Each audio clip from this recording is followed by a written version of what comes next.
আমার এই মানে এই সিনেমাটা তখন আমি সাবমিট করেছিলাম, প্রায় 4000 থেকে ওটা সেকেন্ড হয়েছিল। কথা ছিল 5 জন চিত্রনাট্যকার বা স্ক্রিপ্ট রাইটারকে অ্যাওয়ার্ড দেওয়া হবে, তো 5 জনের মধ্যে আমি চলে আসি এবং 5 জনের মধ্যে আমি সেকেন্ডও হই।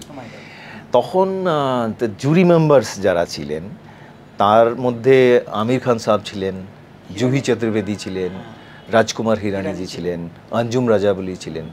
তো তাদের দেখে আমি খুব উৎসাহিত হয়েছিলাম এবং তো এই পুরস্কারটা দেওয়ার পর ঠিক পরেই আমির খানজি উনি আমাকে নিমন্ত্রণ করেন, ওনার বাড়িতে যাই, সেটা নিয়ে আলোচনা হয়। এই ওনার খুব পছন্দ হয়েছিল। ইনফ্যাক্ট বাকি যারা রয়েছেন যে জুরি মেম্বার যারা ছিলেন তাদেরও খুব পছন্দ হয়েছে। তো সেই সময় একটা এই স্ক্রিপ্ট মানে লাপাতা লেডিজ, সেটা নিয়ে একটা কথাবার্তা চলছিল চারদিকেই।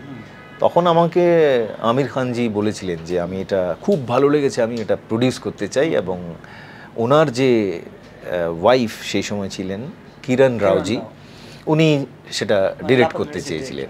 রাইট। তো ওভাবে আস্তে আস্তে কাজটা এগোতে শুরু করে এবং কিছুটা সময় লেগেছে।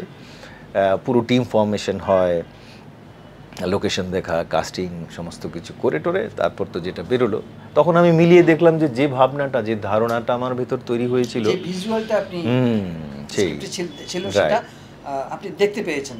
আমির খান তো আমাদের একটা মোহর নাম, আমাদের এই রিজনেও তাই।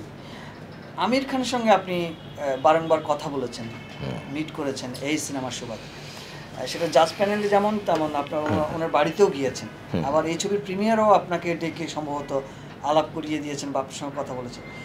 আমির খান সম্পর্কে আলাদা করে যদি একটু আমাদেরকে বলতেন, কেমন দেখলেন মানুষটাকে? দেখুন, শিল্পী হিসেবে মানে সিনেমা শিল্পের অভিনেতা এবং অভিনেতা হিসেবে উনি তো অসাধারণ, সেটা আমার বলার অপেক্ষা রাখে না।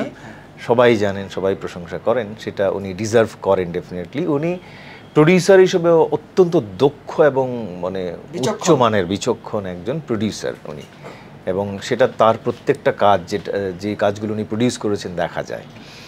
এবার মানুষ হিসেবে উনি অত্যন্ত ভালো, অত্যন্ত মানে বন্ধুত্বপূর্ণ ওনার ব্যবহার, আচার, এইগুলো সেটা আমি দেখেছি বছরের পর বছর ধরে। আমরা বিভিন্ন বিষয় নিয়ে আলোচনা করেছি, সিনেমার বিভিন্ন দিক নিয়ে, এই লাপাতা লেডিজের বিভিন্ন দিক নিয়ে। তখন দেখেছি ওনার ইনভলভমেন্ট অ্যাজ প্রডিউসারও মারাত্মক রকমের, খুবই পজিটিভলি বলছি কথাটা, মারাত্মক রকমের। মানে হচ্ছে কি, উনি যখন ইনভলভ থাকেন পুরো প্রোডাকশন মানে A to Z উনি সমস্তটাই লুক আফটার করেন, দেখাশোনা করেন। এই ওয়ার্কটাতে আপনার এই লাপাতা লেডিজে কি কোনো বাধা হয়ে ছিল যে কিরণ রাও এবং আমির খানের সঙ্গে যে বিচ্ছেদ বিষয়টা, সেটা কি কোনো বাধা, মানে এই জায়গাটা কেমন ছিল?